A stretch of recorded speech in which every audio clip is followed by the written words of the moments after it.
we just got a letter. I don't remember the last line of the song. Thank you for that intro, see. Kai. Hello, ladies and gentlemen. How are you doing today? I hope you're doing fine. Because we've got 2 letters from Christian! Yes. Jesus, Christine, Cheston, Weston, Chandler, Hottachu herself. Weston, Weston. Oh boy. I'm ready. I'm ready, baby. Is Jacob Let's ready? go. I am ready. I'm ready. All right, so jail letter 2. Can I start us off? As Yeah. always. So this second letter is in response to a longtime orbiter and enabler, Kenneth Englehart. Hey, Kenneth. October 4th, 2021. This is the body of your and my soul partner, Jesus Christine Weston Chandler Sonichu. Speaking to you. What? No. Are you okay? I'm fucking dying already. No. Blessed behalf. I know everything. So Christine knows more from her experiences since our extended separation since September 16th, 2021. She shall return for me for the apex of our second coming. Why is Christian a black preacher from the South? That's for you to decide. For those remaining who do not yet know, between Christine and I, combined and divided, we are the real player one, the one avatar, I, the body, am the one God body. She and I are literally the full reincarnation of none other than Jesus Christ of Nazareth himself. The conclusion of the dimensional merge is completion, includes the completion of the collective shift for the majority that are good and those that are recoverable from Earth 1218 to Earth 1C211987, and the second coming of Christine and I, together again as your fully awakened Lord Messiah, Savior, God, and Judge over the minority who are the toxic, darkest sinners, haters, fakers, darkest demonics who shall be left on 1218 The Earth. darkest demonics. Does he mean black people? Oh, We are now on Malachi 3 and 4 of the Old Testament in any Bible. Matt, Yeah. Just read the next paragraph. Oh no. The future of all Sonichus and Rosachus under still continued immortal care and guardian watch from I and our husband, Magi-chan Sonichu Prime of Universe 1C-211987 and C197 before the recombination. Double close paragraphs shall remain the same for the future of all Pokemon. Sonic the Hedgehog, Super Mario, Ratchet and Clank, Neptune, Blanc, Noir, Ratchet and Bear, Clank? Mickey Mouse, Bugs Bunny, Homer Simpson, Peter Griffin, Eric Cartman, Tsukino Ozaki, Goku, Inuyasha and Kagome, Papa Smurf, Haruhi Suzumiya, Gumball Watterson, SNT, Lightning Bliss, Dr. Wolf, Princess Star Butterfly and Marco Diaz, Optimus Prime, Autobot Sanchu and Chris Chan, Tony Stark / Iron Man, Bruce Wayne / Batman, Diana / Wonder Woman, President, Lisa Simpson, Sunset Shiner, Princess, Twilight Sparkle, Raven, Jenny Wakeman / XJ9, Danny Phantom, Fox McCloud, the Jedi, Captain Kirk, and so on, into all present-day existent original and fictional characters, including the majority of all of you OCs of 1218 Earth here, and myself and Christine. We all continue on in greatest partially immortal stead, mutual chronicling, and alive, safe, and well forevermore. Isn't C197 the dimension from Rick and Morty? Yes. Yeah. Yes, it is. He saw Rick and Morty and decided to use that as the dimension for Quickville. Yep. Which means they're in the same Well, spot. it's C137, but you see where he get it from. Mm-hmm. Kai, would you like to All read the right, third paragraph? Sure, I'll go. So, yeah, Engelhardt, I have just answered 2 of your questions, and to make it more clear, I am the God body. Christine is literally God herself. We are both Jesus Christ reincarnated. So, spiritual and religious philosophies had even further expanded. A day in this jail, as constantly written in the daily goddess log. Christine and I, we meditate deep connected with this earth, the cosmos and universes and dimensions of this timeline, as well as the entire multiverse, energy conservation, and continued workings well above anyone's head on this 1218 Earth. Write daily logs with insight and wisdoms and then some. I have a temporary soul partner, a holy flame type. You may remember her on her repentance tour, keeping me safe, well, not abused, and good alongside many good angels, spirits, and OP allies in and around this jail of Vale. We presently have a genuine Turkish prayer rug and a deck of playing cards from the commissary, along with very much appreciated sports bra, socks with no holes, earplugs, and a few other goodies. Jacob. Food's mostly good and well, not perfect meatballs. Banquet dinners have better meatballs, and the chicken is often dry. And at present, we are asking all peoples to send money to the Sonichu Temple at 14 Branchland Court in Ruckersville, Virginia to pay off the mortgage and remaining debts. Food for Barbara is also appreciated, and visitors who personally offer genuine kindness and good intentions are all encouraged to visit the temple. Is that his house? Yes. Okay. Prayers to and for Christine and I are appreciated and shall be answered. All prayers to Jesus have been going to Christine for nearly 40 years now, and Oh, wow. and What? absolutely nothing is to be taken within the temple or its property yard or defaced. No. All who does this shall be struck down by my allies, the gods, and heaven's armies. Blessings of great measures, personally, for all who come visit and bring good positive tithes and offerings. Also, donations to my inmate account can be made through the Central Virginia Regional Jail's website. I would like and you to only stop for US a moment, Sergio. I want to clarify, this isn't a bit he just did. This is still verbatim, word for word, what he's saying. Please continue. Only U.S. postal money orders, cashier's checks, or certified checks made out and addressed to Christine is acceptable through postal mail. And while that is greatly appreciated as well, the needs of the Sonichu Temple and Barbara's safety, hers and mine, keep of the temple remains highest priority. And lastly, but importantly, contact the Virginia governors of Ruckersville and Charlottesville, Virginia, as well as President Joseph Robinette Biden, and get me Christine's body as well as Christine herself, obviously, a Biden. full pardon to get me out of this jail en masse. What?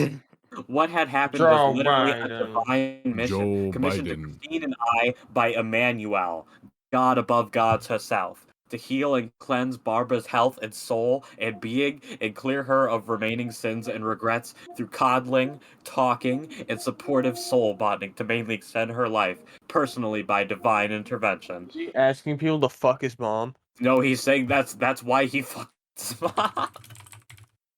Welp. Oh. All right.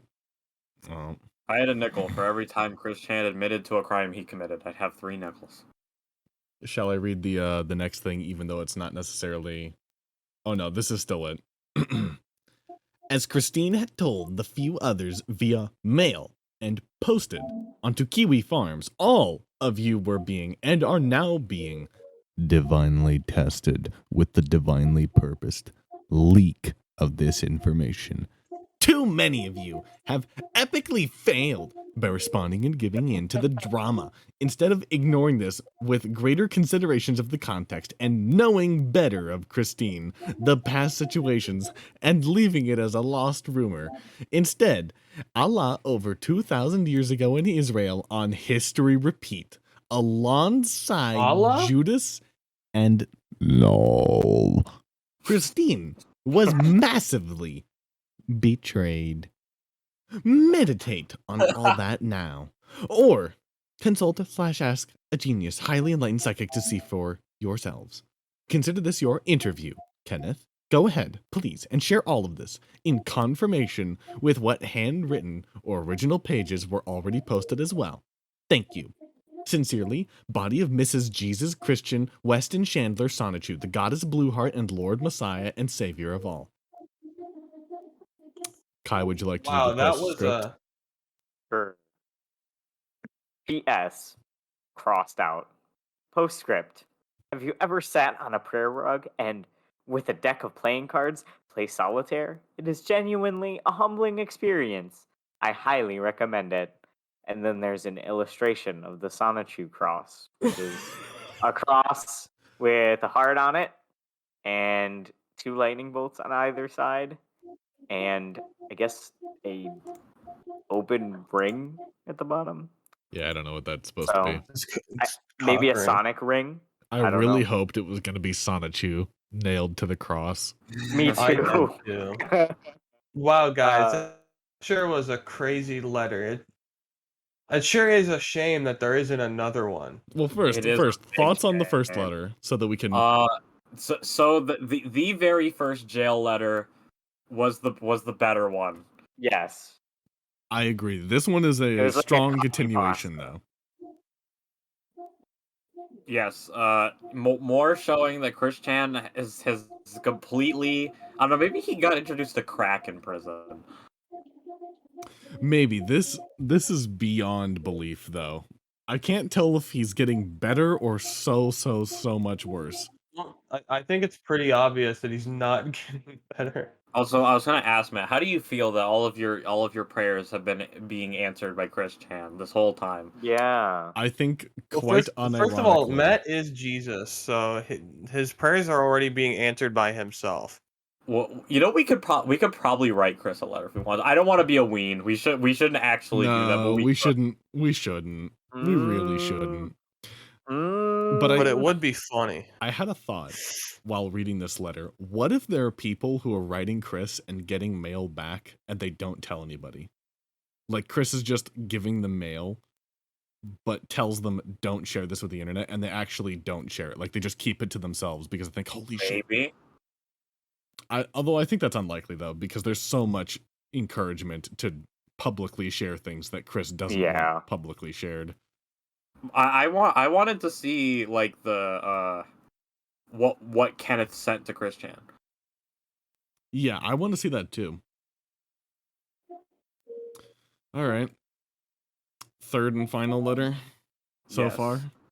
There's a third one. Yeah, What? Chris had a letter from jail in response to an attempt to convert him to Islam. I predicted this. No. I was like, what if Chris read the Quran?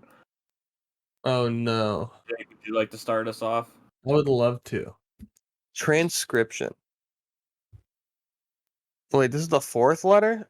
There was technically a letter 0 that was posted. It's just Chris going, send me money. Nice. Greetings, Coupon 11 and all, October 3rd, 2021. The last response I have received from thee was one that was most filled with bad vibes, yet I am not at all shaken. I tell you once more, I meditate a lot, and I have connected with this in all universes and dimensions in this timeline, as well as the entire multiverse. So I speak only greatest and ultimate truths. Absolutely no lies, illusions, or delusions at all. List of Chris lies is a hyperlink within this.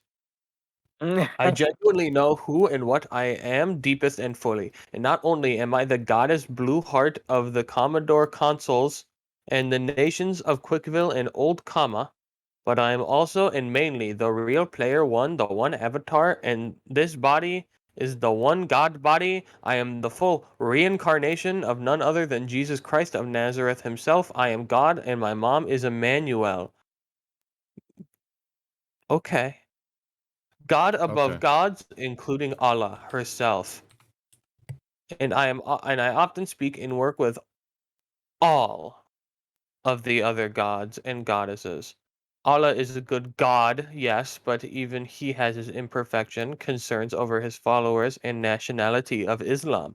He and I both know that Islam contains a total population that includes around 40% of toxic haters, fakers, and sinners within it. And the total fallout and conflicts within are Certainly not too good. rather thou wishes to believe or not, but between both the dimensional merge, which is completed, all that remains of Universe 1218 is the failing Earth, period. Universe 1C211987, and its Earth is where all of the non-toxic majority shall be collectively shifted to and are at present with these events. I bring personally the second coming. And at present we are at Malachi 3 and 4 of the Old Testament, literally. I continue my hardest work and efforts alongside and with everyone between both this Earth of 1218 and Earth of 1C211987, meditate long, deep, and hard on that to confirm for yourselves. My body writes this with my telepathy, guiding its thoughts in hand with an ally holy flame, soul maintaining it on my behalf. Alongside Allah, I can save most to all of you of this project of yours, but you need to be open for all gods in order for me to do this. So, this choice is yours. Illustration of Sonichu Cross, Mrs. Jesus, Christine Weston Chandler Sonichu, the goddess Blue Heart and Lord of all. Okay. What a legend. What a guy. What a god. What a literal god.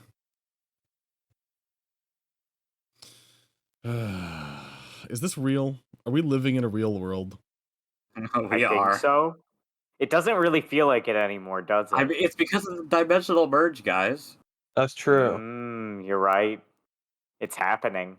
It really is happening. It already happened. Oh yeah, you're right. It's completed. Do you? I wonder if Chris actually takes the stand. Is he going to tell everyone he's Jesus? He will. He actually will. He absolutely will. That You think he's that? you want to talk about an unhinged? insanity plea? Yeah, that would do it. That would do it. Fun. You can't stand trial if you don't believe you're the same person who did the thing that happened. But he does. No, the second letter was written from Sonichu, not Chris Chan. It's true.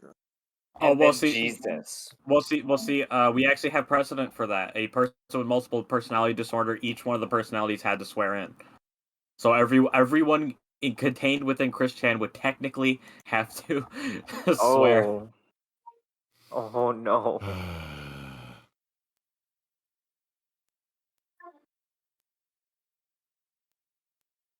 Well, those were lovely. They were wonderful.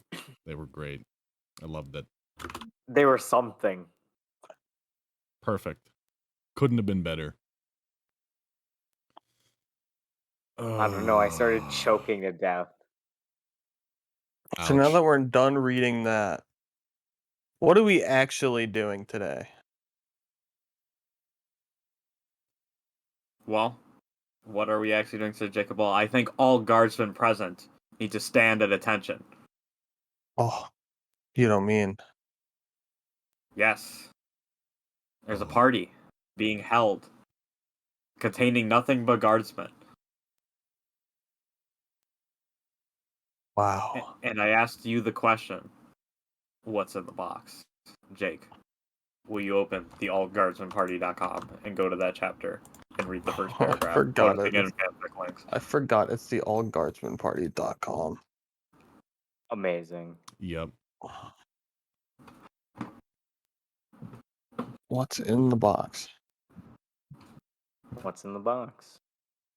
Also, how the fuck do I turn off my PS5, Sergio?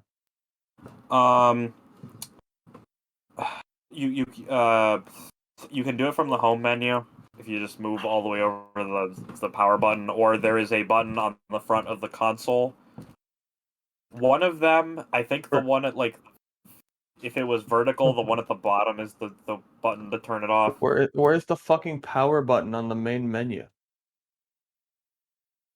Isn't I it don't like? see it. Oh wait, no. Press the PlayStation button on the controller.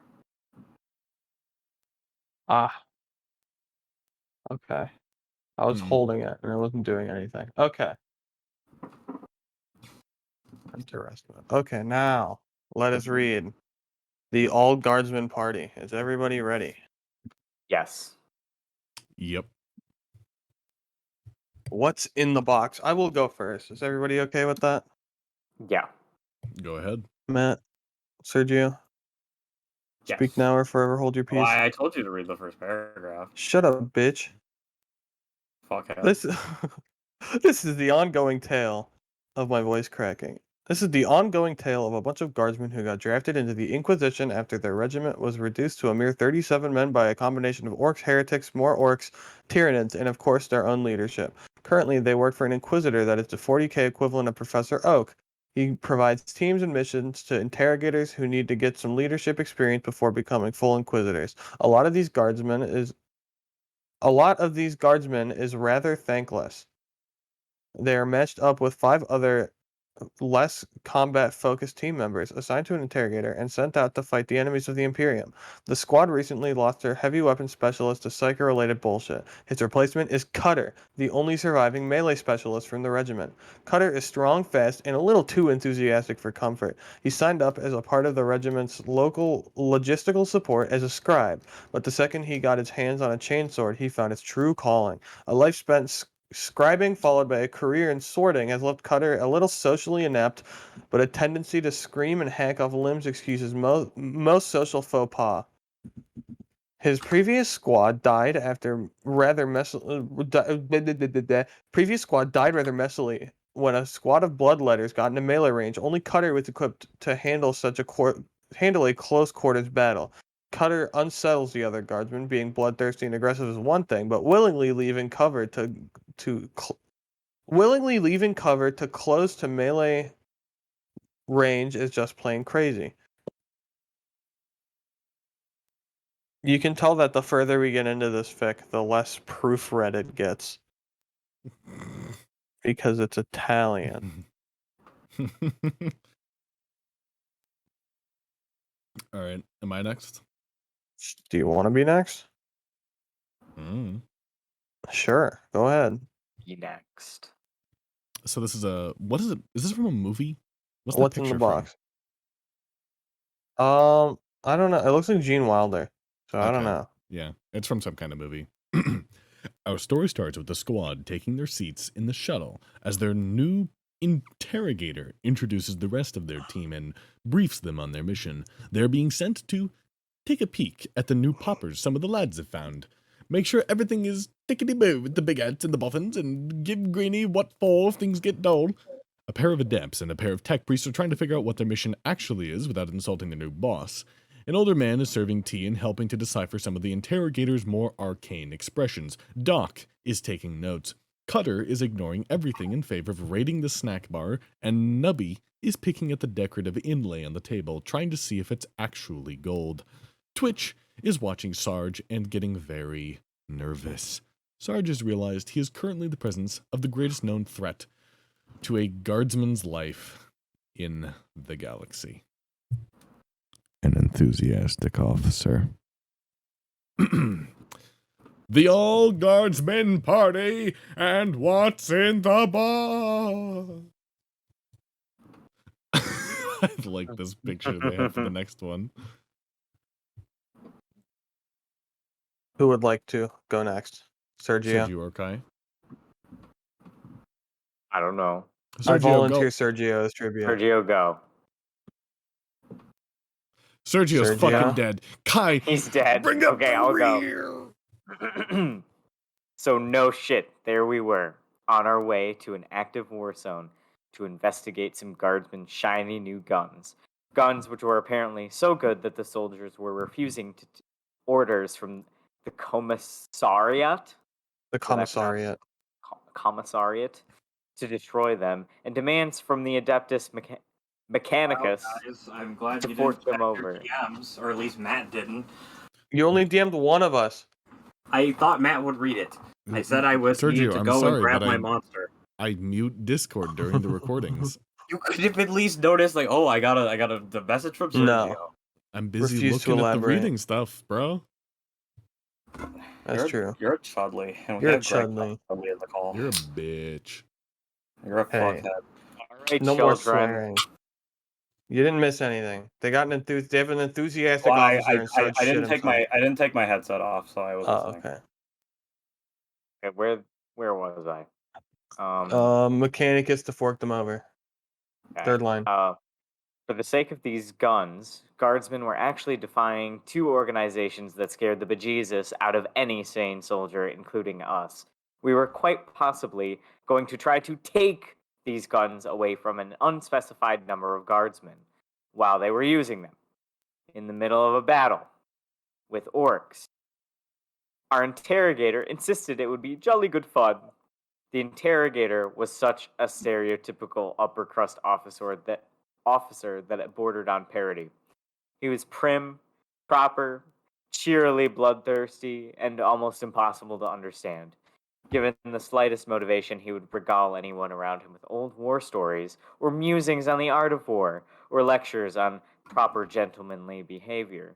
He wasn't one of the sneering, bureaucratic officers, though. He firmly believed that he was just one of the lads and liked to get stuck in with the rest of the boys. To top this all off, he actually embraced the moniker Rupert, the insulting guardsman term for a knobby officer, and insisted we call him by it.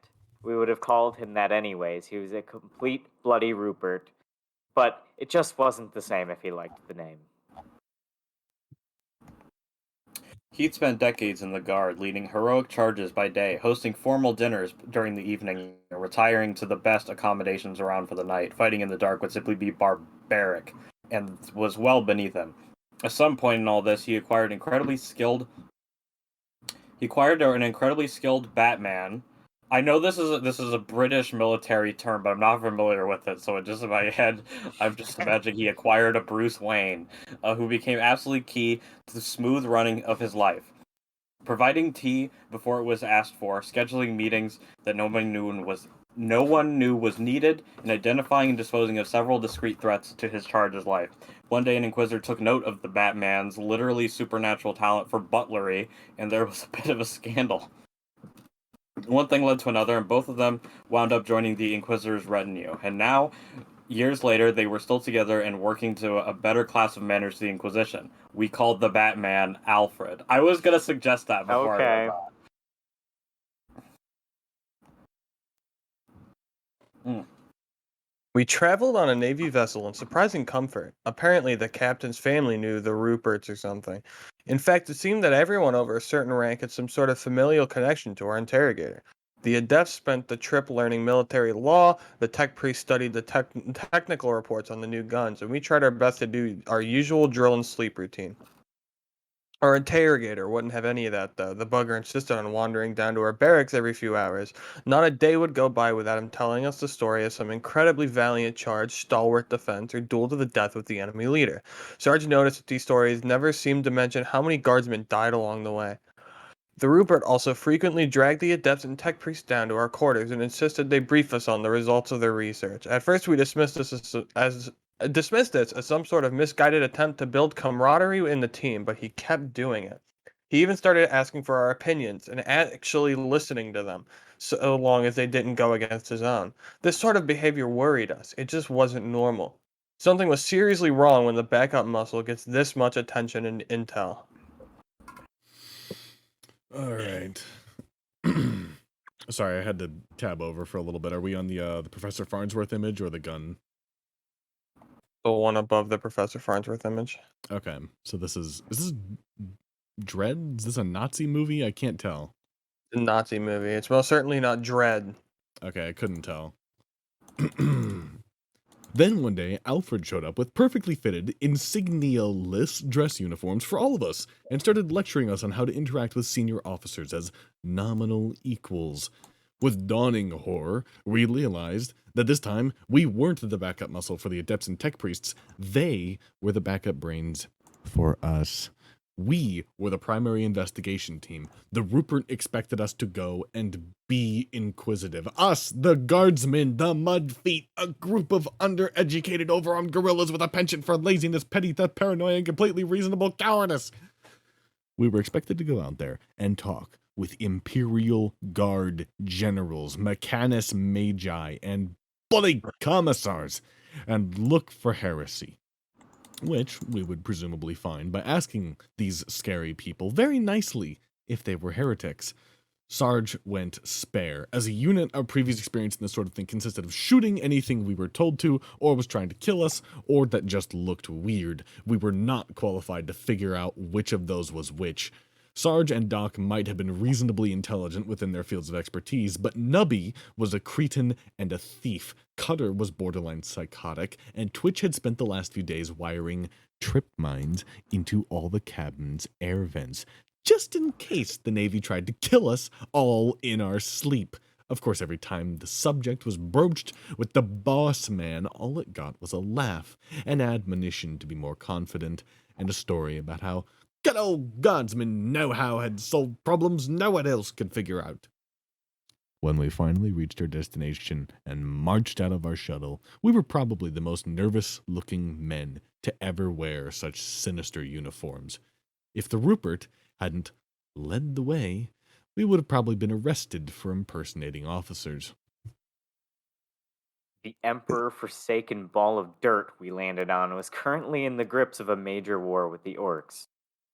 The planet was being reclaimed from the Greenskins, and after the Navy had had their fun, it fell to the Guard to remove the Orcs from the economically vital regions of the planet.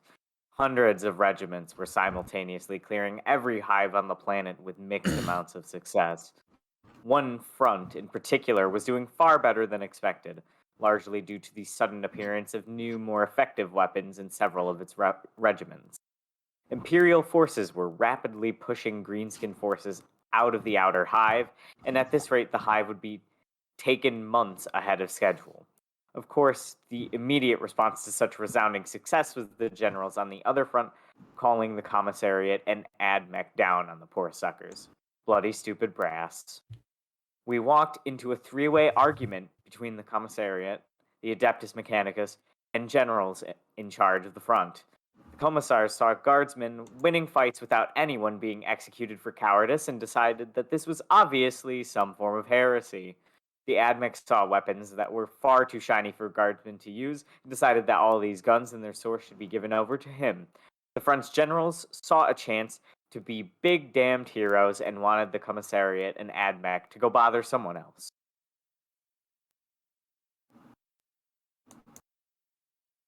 Sergio. Isn't it you? No. No, he goes before I go, Okay. and then, yeah. And then I go. It's and the then one you with the go. picture of the gun. Yeah, over the next few days, we followed our interrogator around as he talked to our senior officers. Our day consisted of meetings, teas, briefings, and formal dinners. The Rupert seemed to know everybody who was anybody. He constantly chatted with the important people while we hung out with their subordinates. We finally got a clear set of details on the problem at hand. Auto guns, chainswords, and body armor that were far superior to standard issue gear was being traded via the Guard's black market. Guardsmen were quickly trading out their kit for the new gear and using it to wreck the Orc shit. The amount of gear that was appearing was as impressive as its quality, but despite the sheer volume of weapons appearing on the market, no one was sure where they came from. After all, the Imperial Guard's black market has experience dealing with hostile investigations, and both the soldiers and their officers were being less than helpful.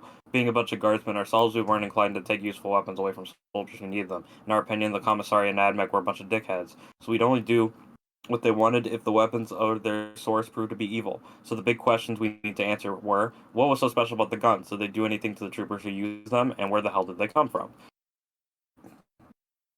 Answering these questions was apparently our job. The Rupert seemed to have no intention of doing anything aside from having tea with the rest of the brass. Occasionally, he'd offer a piece of incomprehensible advice, or send us to talk to someone specific, or politely yell at someone who was being difficult, but mostly it was just tea. Alfred was generally more helpful. His advice and warnings helped immensely, and kept us from making a complete hash of things. In addition to the dinners, teas, and soirees? Soiree. I'm not French. I lost my place because I couldn't. Soirees. Over the next few days, each of us went into a few briefings held by each of the three major players. We'd pair up with one of the adepts if we needed legal or investigative advice, or a cogboy if there was going to be any sort of technobabble. Otherwise, we'd bring a squad mate for moral support or act as a lookout if we were doing anything sketchy. In all, our investigations turned out far better than we had expected. Of course, we'd expected a complete and utter disaster, so only a few major screw-ups was considered a wild success in our book. All right, Cockboy, go ahead.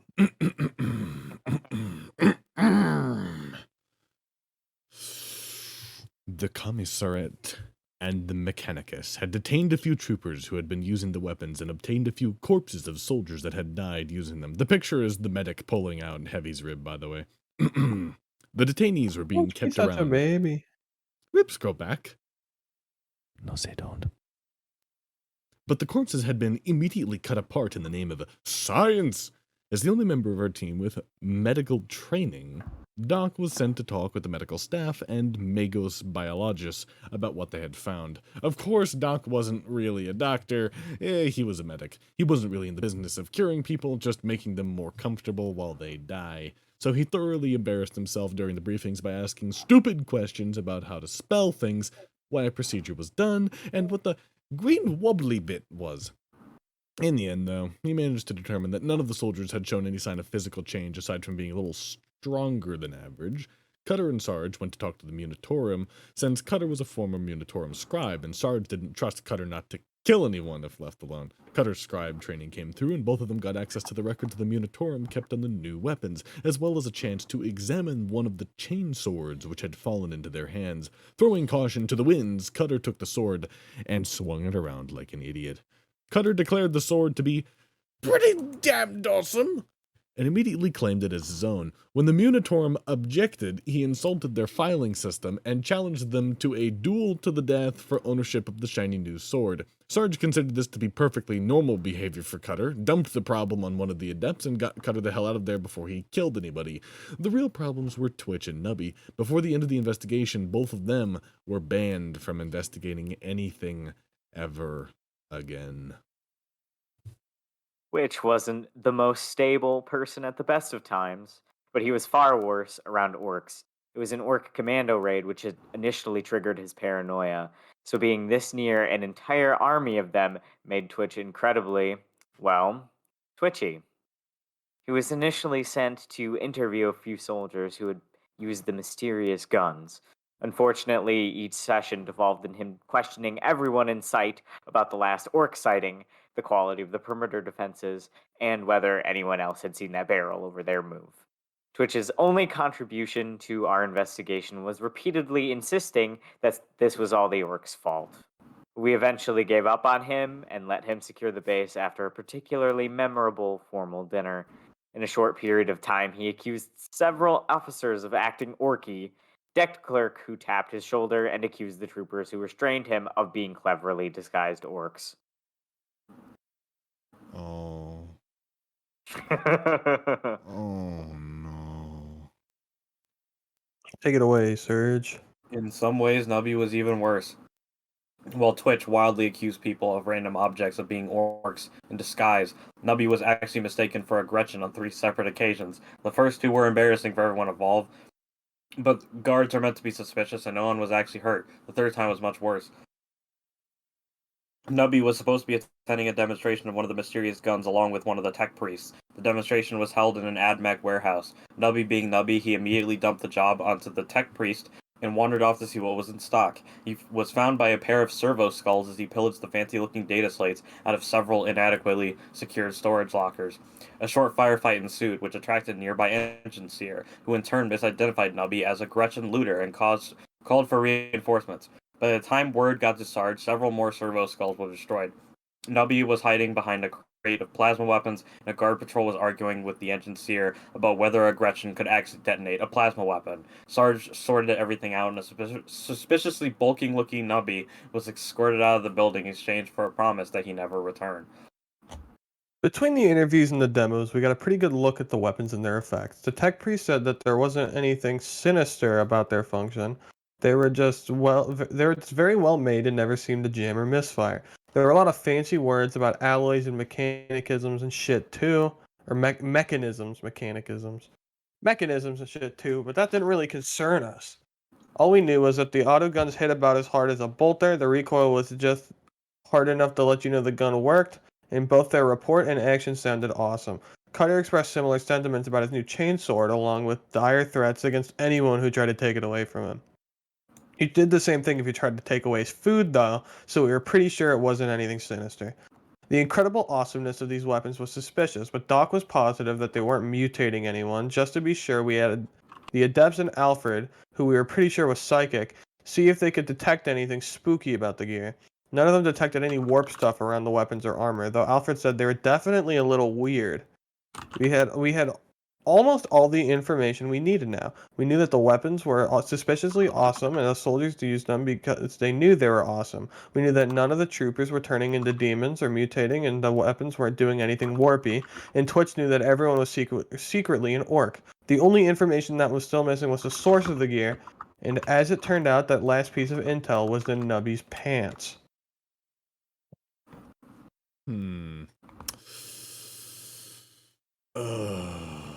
During his little escapade in Mechanicus warehouse, Nubby had crammed his packs, pockets, sleeves, and pants with expensive-looking knickknacks, parts, tools, and data slates. It was standard procedure to hold Nubby upside down and shake him after one of his adventures, mostly to see if he had gotten his hands on anything important, but also because we had a running bet on just how much he'd been taking. One of several data slates he had shoved down his pants contained information about a crazier than usual Magos who had built a portable weapons factory.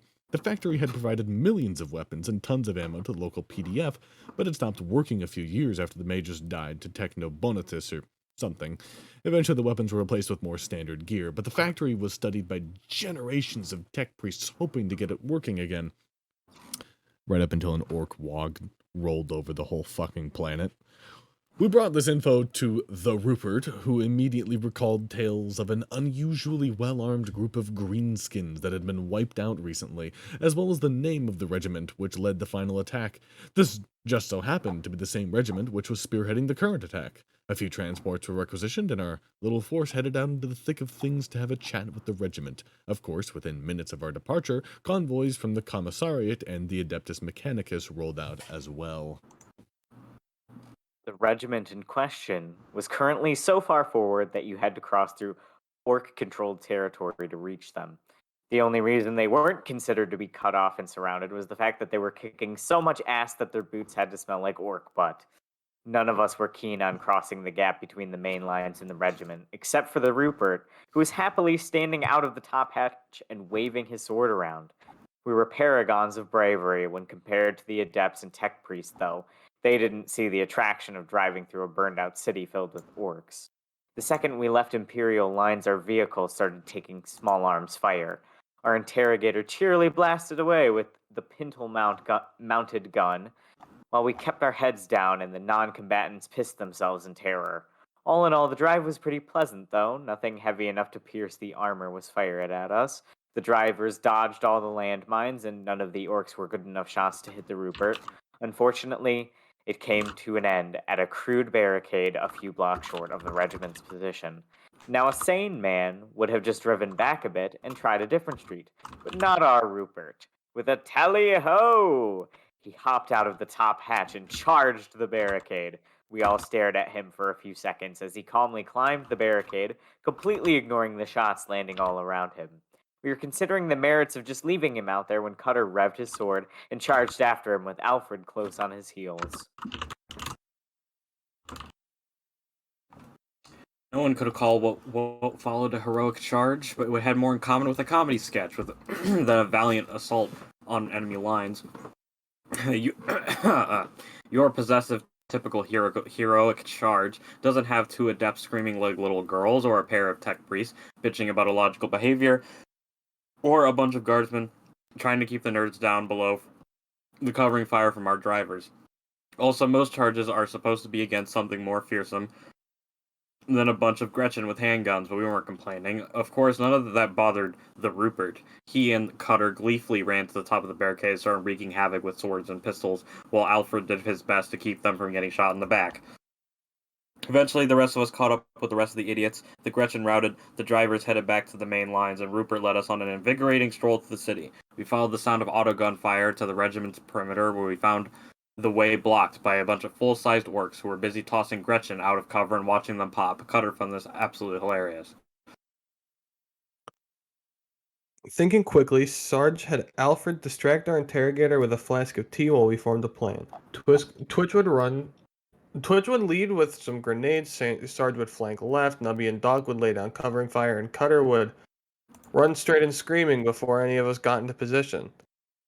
Cutter's sudden charge caught us all off guard. It is a widely known fact that no guardsman has any business being closer to an orc than the maximum range of their las gun. Orcs are bigger, stronger, and tougher than almost any soldier, and they usually have a bunch of buddies nearby. Despite all this, the bloody psychopath was rushing straight into melee range of a whole squad of boys. We did our best to lay down covering fire and watch in surprise as instead of dying messily, Cutter began taking the greenskins apart. His new sword wrecked their choppas, and his berserk fury surprised the hell out of the orcs. Limbs were flying, blood was everywhere, the Gretchen were screaming, and not a single orc noticed that we were mowing them down while they were busy. But it wasn't enough. The orcs began to overwhelm Cutter, and we were sure that our melee specialist was going to be squig food. Then, with a scream that perfectly matched Cutter's, another group of guardsmen rushed into the orcs from behind. The fight was over in seconds, and we all moved forward to greet the troopers who had saved Cutter. As we approached, we noticed that each of them had a shiny new lasgun chainsword and a set of body armor. We had found the regiment. The walk to Regiment's HQ was a little awkward. The troopers who escorted us were the biggest, ugliest, smelliest soldiers we had seen outside of the Ogren auxiliaries, and their accents were the worst we'd ever heard. Now, every world has its own variation of low Gothic, and several older regiments even have their own battle languages. So it wasn't unheard of for guardsmen from different regiments to have trouble talking to each other, but this was just ridiculous. It sounded like low Gothic with half the letters missing, a lot of shouting, a bit of hitting, and a ridiculous amount of slang. We couldn't understand half of what they said, and they didn't even try to understand us. It was lucky that Cutter had picked up their language somewhere and was able to act as the translator. With Cutter's help, we managed to convey that the interrogator wanted to talk to their commander, that 2 friendly convoys would be arriving shortly, and that we wanted to know where their guns came from. To our surprise, this was accepted without fuss. There weren't any pointed questions, or evasions, or violent reactions. The Rupert, Cutter, and Alfred went off to talk to the regimental commander, while the rest of us were taken to see just what the troopers called the box. It's a fucking Borg cube. The image. Yeah. Well, the box was a huge pile of pipes, gears, screens, and other techie stuff, all crammed into a cube the size of a normal hab, which sat on a large flatbed in a warehouse. It had a big hopper on one end and a few conveyor belts coming out the other. And as we watched, a huge a huge mess of scrap metal was dumped into the hopper by some of the troopers. A little later, a few of the new weapons rolled out on the belts and were collected by the troopers. The tech priests were freaking out and yelling at each other in binary. We took this as a positive identification of the box as the Majos gun factory. We sat around and watched the box for a while the adepts and the tech priests did their thing. Oh, there's a cat. Sergeant Doc speculated about the value of the box and whether the odd behavior of the troopers was something sinister or not. To a man, they were bigger and meaner looking than most guardsmen. The regiment was much farther forward than any sane guardsman would push, and they all seemed to be happy. Guardsmen are not supposed to be happy. Sarge was betting on some sort of demon living in the box. Doc thought there might have been some sort of heretical archaeotech in there. Nubby didn't care, and Twitch had his own theory. Twitch's paranoia had apparently gotten the better of him. He was interrupting every conversation to tell us that the troopers were orcs, and the box was full of orcs, and that the orcs outside were double orcs. Eventually, we sent him to go secure us a base. The nerd said they couldn't concentrate with all his shouting. This is I think he's very right. scary. I think he's right. I think so too. Uh-oh. I think it's WOG related. Is it Sarge didn't have to worry though? Is that the next one? Okay, Sarge didn't have to worry though. Before any of the idiots got to the barricade, the troopers jumped out of cover and countercharge, auto guns in one hand, chainsaws in the other. The Wait, troopers is it? ran screaming and Hold on. No, my bad. It's That's the the one one above above it. When the Yeah. interrogator returned from his little meeting and we brought him up to speed on the box, Sarge and Doc shared their concerns about it being demonic and corrupting the regiment, but the Rupert wouldn't hear a word of it. He maintained that the regiment was positively spiffing, a splendid example of indomitable guardsman spirit, and that the regimental commander was a jolly good fellow with just the right amount of attitude for life in the guard. Manners might need some more polish, though. The nerds and Alfred were no help. They all maintained that there was no warp corruption around the box, though Alfred did admit it felt a little odd. As a last-ditch effort, Sarge convinced the Rupert to take a tour of the lines and watch the troopers in action. So once again, we split the party. Sarge, Cutter, and Alfred and the interrogator went out to see how the troopers acted in combat, while the rest of the team kept an eye on the box. The regiment was constantly fighting orcs, so it was easy to find some action to watch. A section of the perimeter was currently taking fire from a group of orcs, and as they watched, a full-out assault was launched. Sarge was taking careful note of the troopers' discipline, poor, accuracy, abysmal, and attitude, excited, when he noticed that Cutter and Rupert were missing. Both of them were rushing to reinforce the troopers' firing position before the orcs closed to melee. With a curse, he and Alfred ran to catch up. So, Sarge didn't have to worry though, because before either of the idiots got to the barricade, the troopers jumped out of cover and countercharged. Auto guns in one hand and chainsaws in the other, the troopers ran screaming and orcs, and everything devolved into a melee.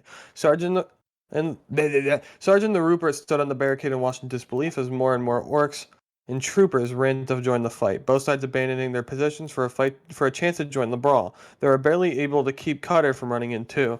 If they hadn't all worked to restrain him, he would have happily taken his new chainsword into the melee. This was enough to convince the interrogator that things were screwed up and the box needed to go. Cutter was dragged away from the growing fight, and as they went to rejoin the team and see if blowing the sorts of the weapons to pieces fixed anything. Cutter calmed down as soon as he was away from the fight, but Sarge was pretty sure that the melee specialist was currently crazier than usual and had started looking for a way to get the chainsword off of him without losing any fingers. When they reached the warehouse, they found it crawling with troopers. With Cutter's help, they talked their way inside, where they found blood, bullet holes, and several more troopers guarding the box, and Twitch barricaded in the room he had been fortifying. While Sarge and Cutter had been out spectating, the rest of us had been chilling in the warehouse. Suddenly, all of our comms went dead, and one of the tech priests helpfully informed us that we were being jammed. Not having anything better to do, Doc and Nubby got directions towards the source of the jamming and left Twitch in charge of the nerds and the box. Twitch did not feel this was important enough to merit leaving the room he was currently wiring with mind.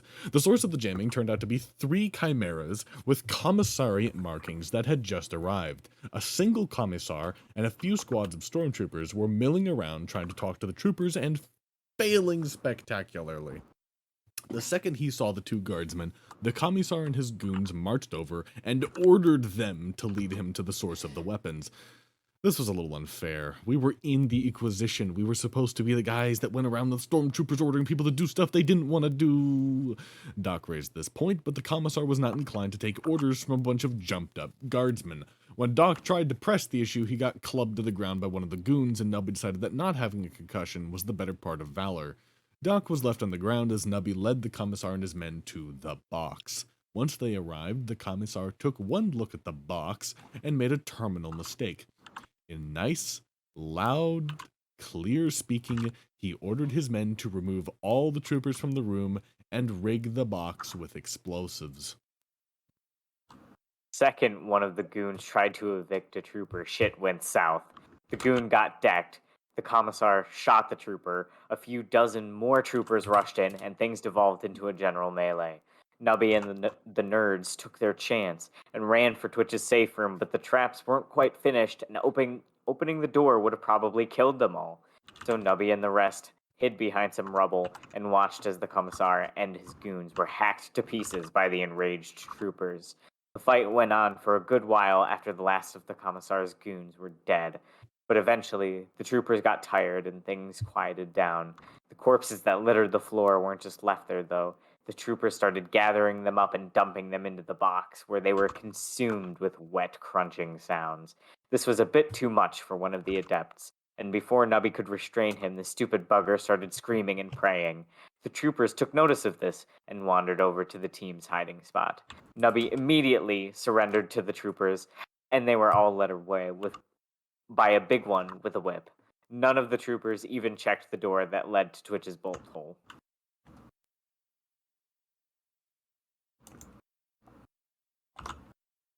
Sergio.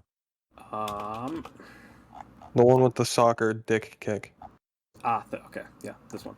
After all of this was relayed to Sarge and the Rupert, it was decided that there'd be no more splitting up. Twitch was pried out of his pile of explosives and tripwires, and the whole group set out to find the rest of they set off to save the rest of the team. What followed was much more of a scavenger hunt than a rescue mission. The adepts were found first. They were both waist deep in a latrine pit with shovels, while a bunch of troopers laughed and threw things at them. Cutter negotiated their release by kicking the largest trooper present in the crotch. The tech priests were in a nearby building, helping a larger-than-usual trooper with a few augmetics weld entire chain swords onto autogun bayonet mounts. Cutter's negotiation tactic failed. It turned out the trooper's augmetics were a little more extensive than they first appeared. Luckily, he was too busy laughing at Cutter's pain to notice when one of the tech priests came up behind him and tased him. Doc was found in the medical tent, where a trooper in a smock was chasing him around with a circular saw and screaming about fixing that pesky brain. We skipped straight to the tasing this time, and then went off to find Nubby. To our surprise, Nubby was in the command tent serving drinks and snacks to the regiment's officers and dodging the occasional kick. The officers were all huge men, by far the biggest we'd seen so far, but the commander dwarfed them all. It took 3 sets of body armor clutched together to fit him. He was covered with weapons, and he had the commissar's hat on his head. We weren't keen to try tasing him and having Cutter kick him in the junk was out of the question, so tactfully as possible, the Rupert greeted the commander and offered to exchange a flask of his brandy for Nubby's release. To our relief, he accepted. We reunited once more. We all headed for the box to sort things out, for one of the troopers snapped and we all got killed. We immediately ran into problems when the troopers guarding the warehouse wouldn't let us in. A few arguments and blatant lies were tried, but the guards absolutely refused to stand aside.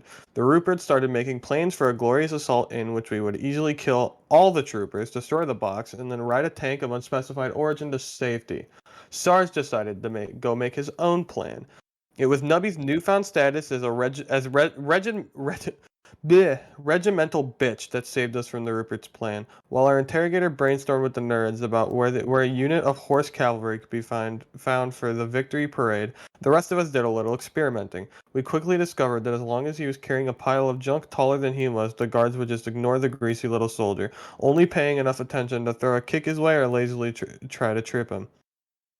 Seizing the initiative, we stuck a pair of det packs into a few pieces of scrap metal and sent our most cowardly squad mate to go destroy the box and save the day.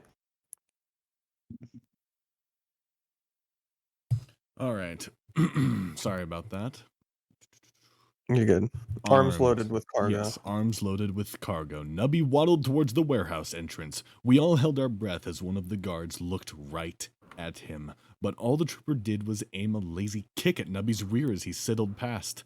We were all on pins and needles, ready to leap into action the second Nubby called for help. But the call never came. Instead, after a few minutes, Nubby sprinted back out as casually as he could manage. Right as he passed the guards, one of them held out his foot and Nubby ate dirt. All the guards laughed as Nubby face planted and landed right on the detonator he was holding. We all hit the dirt as an explosion shook the warehouse. Immediately afterwards, we heard several smaller, wetter-sounding explosions. As we rode out of cover to check on Nubby in the warehouse, we were greeted by the sight of several headless guards slumping onto the ground. Sarge saluted the stunned Rupert, informed him that the perimeter was clear, and requested further orders. Not being men to look a gift horse in the mouth, or at least not this particular gift horse, we grabbed the Nubby and followed our interrogator into the warehouse to make sure the box was completely destroyed. Inside, we found several more headless troopers, and inside of the box, blown up like a bag of popcorn. Weapons raised, we slowly flanked around to get a look at what was inside, ready to face some demonic monstrosity. It was full of orcs. And Twitch had never looked quite so smug. Well, they weren't exactly orcs. They looked more like orc servitors. Servitorks. Regardless of what precisely they were, the second one saw us, they let out a mighty wag and charged. We were ready for them, though. And the fact that... Sorry, I had to. Thank you. Okay. Thank you, Matt. Very cool. Thank you. Thanks, Matt. You're welcome. We were ready for them, though. I was not ready for that. And the fact that most of them were still attached to the box by tubes and cables slowed their pace significantly. We poured last fire into the servitorks as they piled out of the box. Fire discipline was maintained, targets were called out, and every soldier stood his ground. Unless you counted the adepts or tech priests, that is, they ran like little girls. We were bloody pros. It seemed like every shot we fired either killed or crippled, and the last servitor collapsed a few feet short of a very disappointed Cutter. We slowly advanced in the smoking hole in the box, keeping an eye out for more surprises, and, on Twitch's insistence, headshotting every single fallen orc. When we reached the edge of the hole, we all stopped. The box was now filled with billowing smoke and random sparks. None of us guardsmen were eager to find out why. While we all stood around and debated the merits of walking into a smoking, Xenos-powered weapon dispenser, one of the tech priests apparently found his balls. He marched past us, head held high, and declared his intent to return the relic to the bosom The bosom Omnissiah. Omnissiah. A few seconds later, there was a loud zap, and a smoking pile of metal sailed back out of the hole. The Rupert let out an anguished shout and swore revenge. Truly, that cogboy had been a man among men, and his like would never be seen again. He started a very moving speech about bravery, camaraderie, and charging into a box full of sparking smoke that was obviously hiding an orc psyker. While he did this, we all popped frags and chucked them into the box. Repeated this until we were out of frags, and then waited until the smoke faded and revealed a partially side interior with a few smoldering orc bits. The remaining tech priest was none too happy with us, and the Rupert seemed pretty put out that no one wanted to charge into the smoke, but we didn't give a shit. As far as we were concerned, this was a job well done. The last thing to do was slap enough det packs onto the damn thing to make sure that no one could ever fix it. When we explained our plan to the rest of the team, the remaining tech priests called us a bunch of uneducated meatbags and stormed off. We ignored this and went to retrieve the munitions that Twitch had been wiring into this bolt hole. This was not exactly a fast process, and Twitch spent the entire time gloating, so everyone but Sarge went to go check the perimeter. Outside the warehouse, the camp was absolute chaos. Only the troopers near the warehouse had lost their heads. The rest of them just seemed very confused about what the hell was going on. The Rupert grabbed one of the panicking troopers and demanding a status report. In an entirely non-orky accent, the soldier explained that the entire regiment had just realized that they were overextended, short on ammo, and had no defensive positions worth manning. The entire regiment was prepared to bug the hell out and get back to main Imperial lines. If we wanted to get out before the covering barrage hit, we needed to get moving too. It felt damn good to hear that. We were all congratulating ourselves, grabbing well-earned smokes, and watching Twitch work when the tech priest returned. He made a very passionate-sounding plea for returning the box to the AdMech for study. His completely monotone voice was overflowing with emotion, and it melted our icy guardsman heart. How could we stand in the way of science and deprive the Mechanicus of what was practically a holy relic? With tears in his eyes, Sarge told the tech priest that he could take home all the scrap he could carry after we blew the damn thing to shrapnel. For some reason, this didn't go over well. There was a lot of shouting, some unkind things were said, and eventually the Rupert came over to see what all the fuss was about. We explained the situation, and the tech priest made his case for taking the mind-altering Xenos-powered box of horrors home with him, and presumably marrying it since he loved the damn thing so much.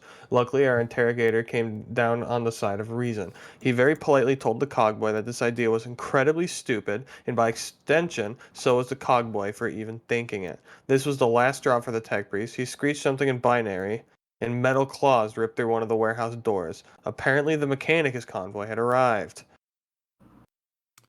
Oh boy. The senior magus of the local AdMech detachment, the one who had been arguing with us about proper ownership of the weapons during the investigation, tore through the doors, and he was a lot bigger than we remembered. When we had initially dealt with the magus, he had looked like a normal tech priest. He'd apparently decided to go get a few combat augmetics for his trip to the front. Being guardsmen, we all firmly believed that there was no such thing as overkill, but this was pretty frickin' close. There were probably smaller dreadnoughts out there. He stomped in with a few servitors backing him up and calmly asked the Rupert to reconsider. A sane man might have seen the folly of arguing with a 3-meter-tall pile of guns and mechandendrites, but not our interrogator. In his mind, there was no way he could be wrong. Anyone who disagreed was either unbelievably stupid or doing it just to spite him. Therefore, it was his job to either educate them or win them over with his gentlemanly charm. While we stood back and tried to look non-threatening, the poor bastard did his damnedest to explain the way the universe was to work to an increasingly annoyed Magus. When this failed, he tried to appeal to the humanity of a creature that was more closely related to a Lehman Russ than the average human being, and when that inevitably failed, the Rooper gave in to his frustration, drew his sword, and challenged the metal monstrosity to a duel. In response, he was tased. Tasing probably isn't the right term. For one thing, most tasers aren't Tesla coils mounted to the end of a metal tentacle. Also, tasing doesn't usually involve a 10-foot bolt of lightning that melts swords or chars arms to the bone. It sure as hell incapacitated the Rupert, though. That was enough to convince us that we wanted no part of this shit. While Alfred and Doc saw to our slightly overcooked interrogator, Sarge formally surrendered the box to the Majos and had Twitch hand over the detonator to the explosives he had covered the box with. We bid farewell to the Majos and the little shit stain of a tech priest, then made our way to the exit. As we left, we watched the two cog boys, practically oiling their pants in delight, walked up to the box, then reverentially entered it through the hole we had blasted. Then Twitch hit the trigger on his backup detonator. Seriously, who doesn't set up redundant detonators when they're doing demolition work? It's not like you want to walk up and try to fix if your detonator fails. Some people are just so stupid. Yeah. Sargo. We made our way to the Chimeras the commissar had used to get here and requisitioned a few drivers from the regiment. The trip back was much less eventful than the trip out. Half a regiment had just been through the area, and no Gretchen is dumb enough to take pot shots at a Chimera. Sarge used the vehicle's Vox to call HQ and get them to walk the covering barrage over the regiment's former position after the retreat was finished. Sure, we had reduced the two tech priests and the box to greasy stains on the ground. There's no harm in making sure. We rode back to HQ to the comforting sound of IG artillery in our ears. Sarge delivered the team's report to the generals and the other big wigs since Rupert was doped to the eyeballs on painkillers. We gave the regiment and the remaining weapons a clean bill of health. After the box and its weird boy had been dealt with, the weapons had stopped being supernaturally awesome and the troopers had stopped acting like orcs. All that remained was some perfectly normal gear and some unusually buff soldiers. We pinned the death of the commissar and his stormtroopers on the orcs. It was more or less true anyway. The commissariat wasn't exactly happy with this explanation, but they blamed us instead of the troopers, and we were already on our way off planet, so we didn't worry too much. The Mechanicus was also pretty pissed about the destruction of the box. Unfortunately, their boss had mysteriously gone missing during the retreat, and they didn't have the authority to really do anything about it. We suggested that both groups lodge a formal complaint with Oak. With the help of Alfred, we requisitioned a berth on a Navy ship going our way, and then got the hell off that planet before the commissariat or Mechanicus tried to kill us. The ride back to Professor Oak's spacefaring inquisitorial doom school was relaxing. Doc got to learn about augmetic shoulder sockets and even helped the Navy surgeon install one on the Rupert. Nubby and Cutter played around with the weapons and gear they'd looted. Sarge helped Alfred write the final report and enjoyed the fact that the adepts were too scared to talk to him now. Twitch gloated like a dog that caught a squirrel. Every conversation with him started with, "Remember how I said it was orcs and you all called me crazy?" There's nothing quite as annoying as a paranoid who's been proven right, and eventually we got back to Oak's ship, delivered our report, and wandered back down to our little section. And it was good to be home.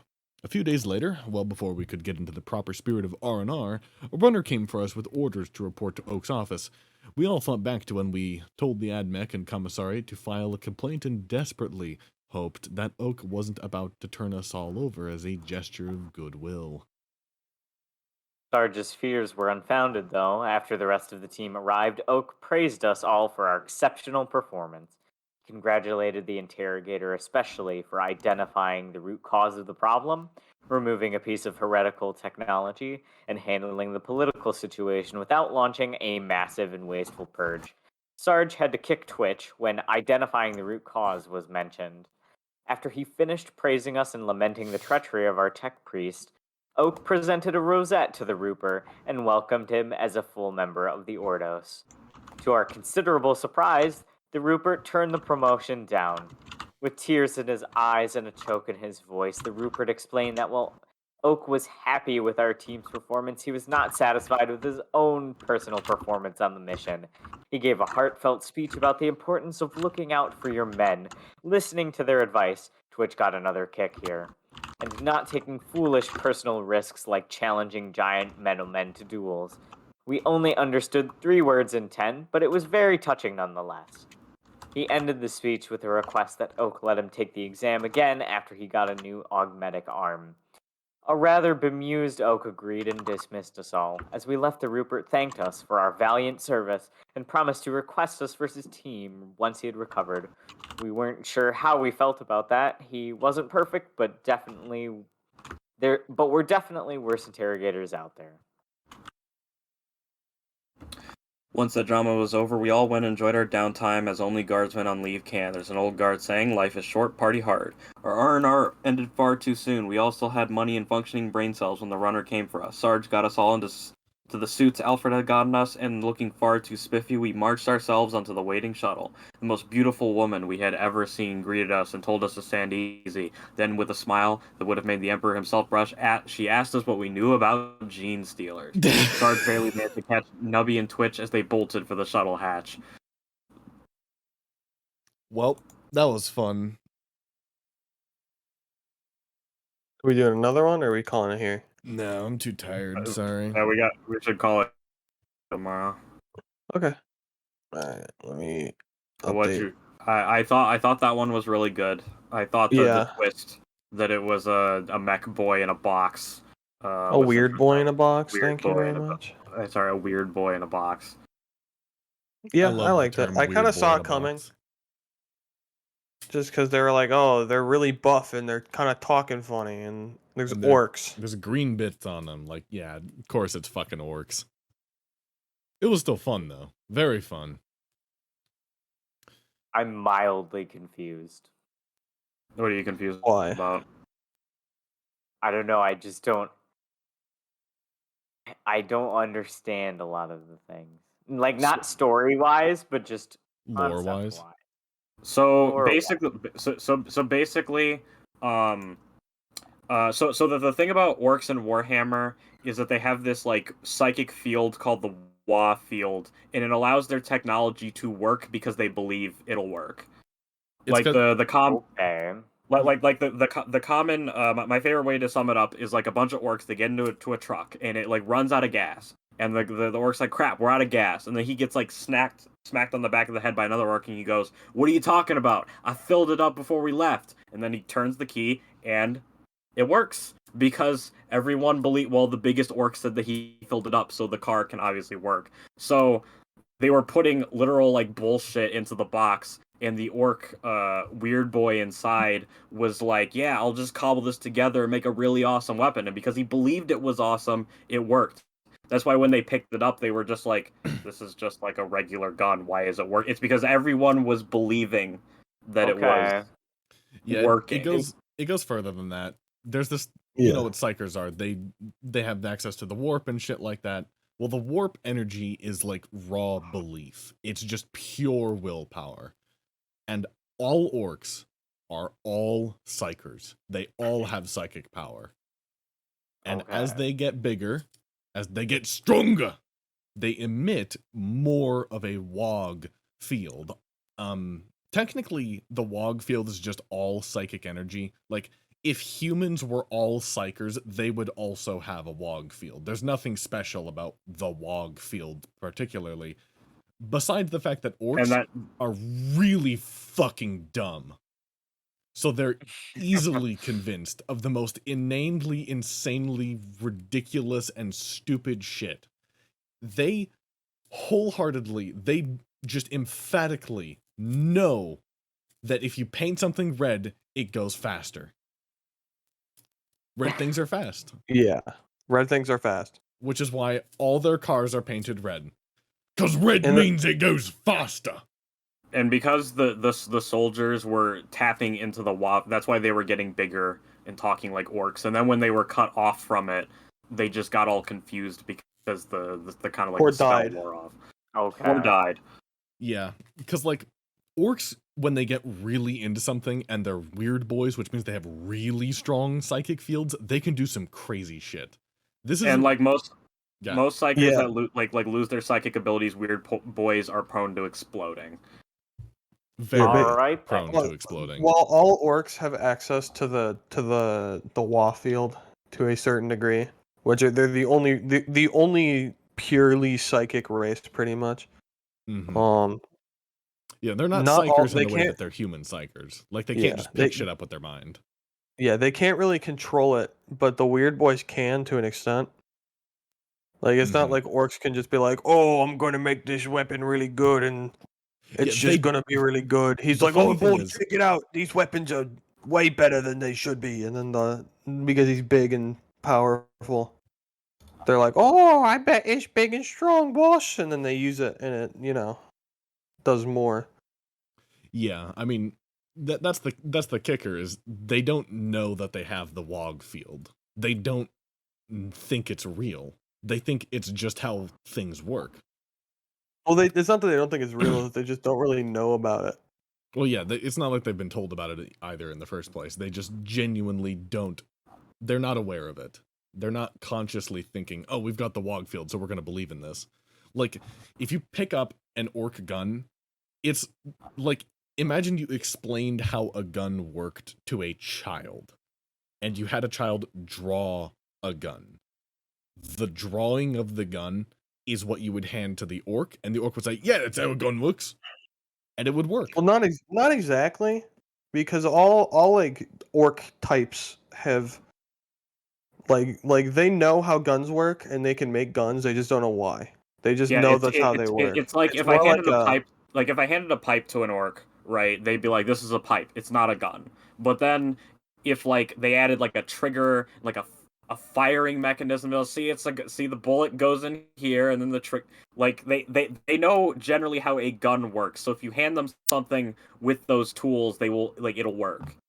Right, but if you handed a human, like a guardsman, the same gun that an orc uses, he'd be like, "This is Yeah, it wouldn't work. fucking trash. It doesn't. It's like a. It's not a toy gun, but it's like a recreation of a gun. But just a recreation of something is real to an orc. If he's convinced it's real, it is real, to an extent. Okay. Like if you made a, well, one orc believing in something isn't enough. Like one orc. Yeah, you need a believing- lot of them. Yeah, one orc saying, "I'm gonna beat the fuck out of you," that's not good enough. But if like 50 of your buddies think you're gonna beat the shit out of this guy, and he only has 10 buddies who think he's gonna beat the shit out of you, you're probably gonna win just on the basis that they think you're gonna win. It's also Damn. like for example, let's say you were like part of a small orc tribe and you all believed that your boss could breathe fire. He can breathe fire, but as soon as you merge with a larger orc group and they're like, he can't breathe fire, he'll stop being able to breathe fire. Yeah. That's Which what is makes why Gadskull so powerful. Gadskull is the leader of the largest faction of orcs, the Goths. Well, not the Goths exclusively. He kind of leads a bunch of factions of all of the orc like groups. he's the And biggest basically, and the strongest. He's this 20-foot like cyborg orc that just Cyborg. like he can't die because he's just so powerful. He's so powerful that he can fucking just make like Gretchens become different people. Like in the most recent book about him that they released recently, I own it. Spoilers for a book that isn't possible to buy right now. Fucking at one point his flag bearer gets killed by like a backstabbing like fucking what are the medics called? The dock boys? Yeah. Just like docs, I think. Docs. Med yeah. boys. Something like that.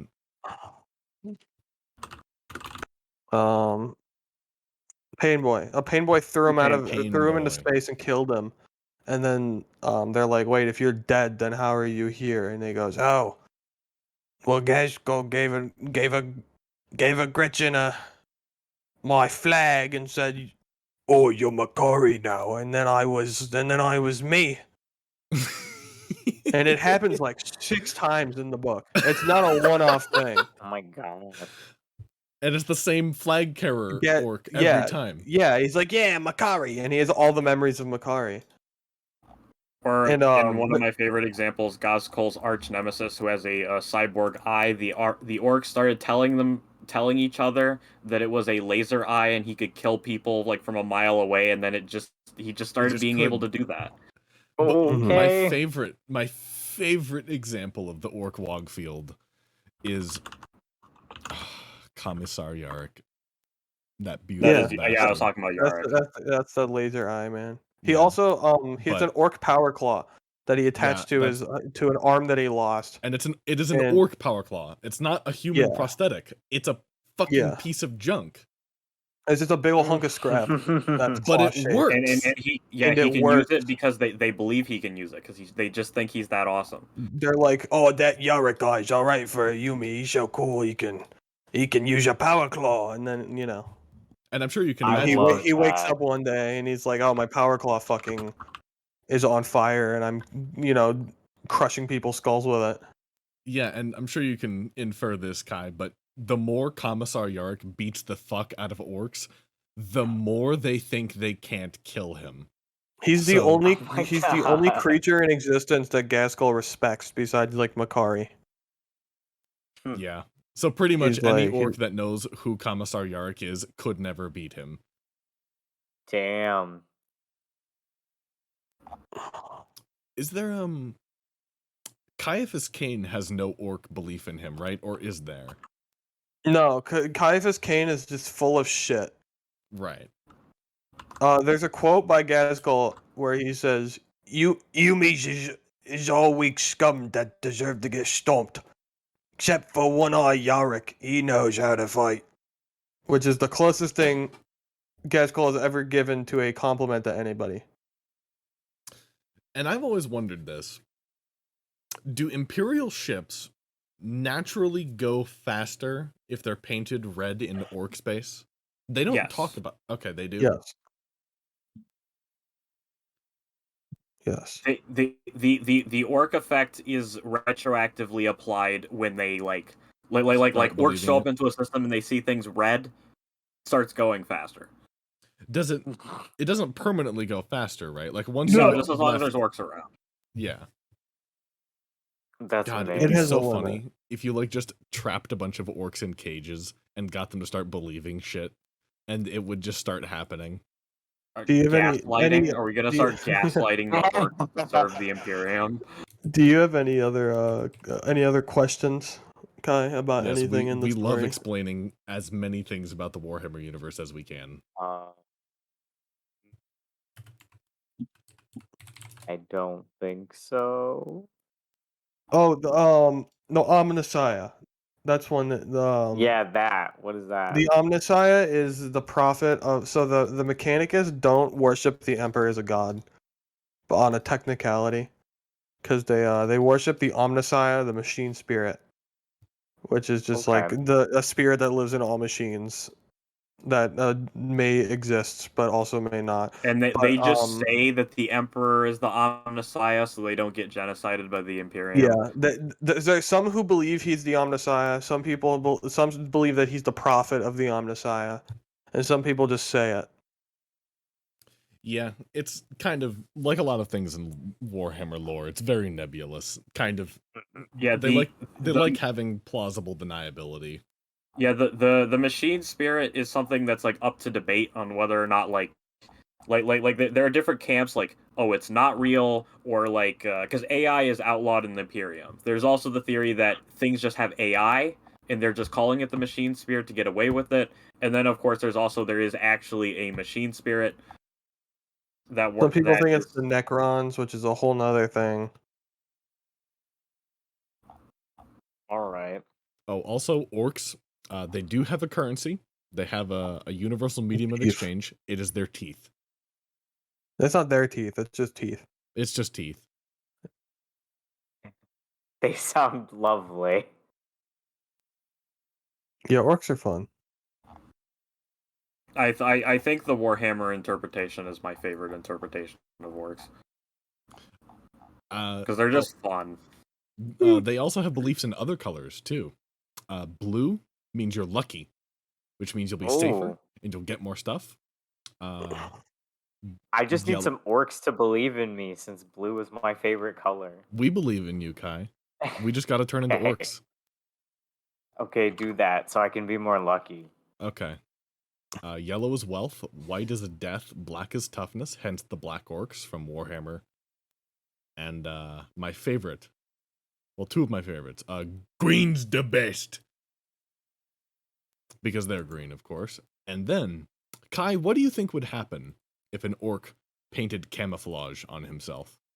Oh, he would disappear. They Nothing. literally become invisible. Untrue. That's purple. Jacob.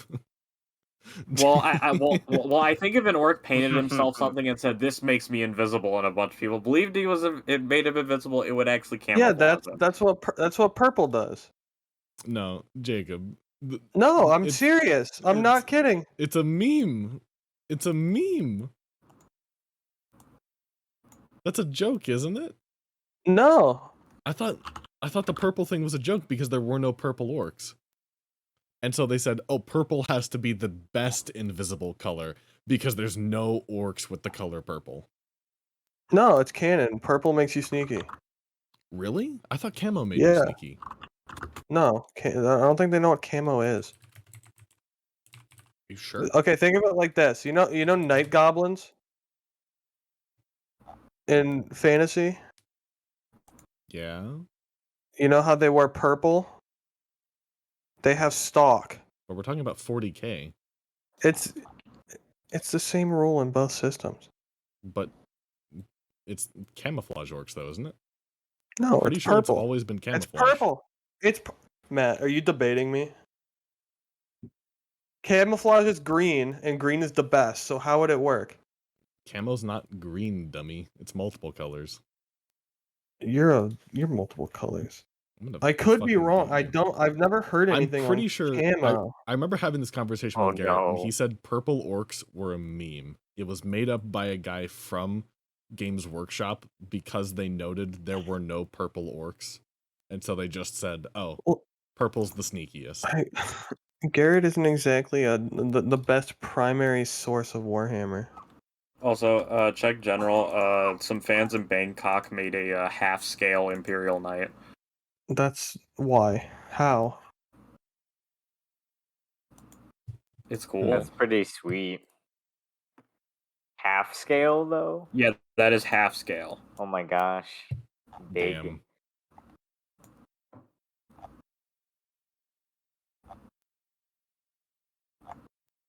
Which means that it would probably be probable to build a bigger one. If you had enough time and money, you could probably build a full-scale one. Do it. You know You how like do it, Japan builds. Sergio. You know how Japan builds like life-size like Gundams and stuff like that. Like they just built one. Yeah. We need to do that for Imperial Titans.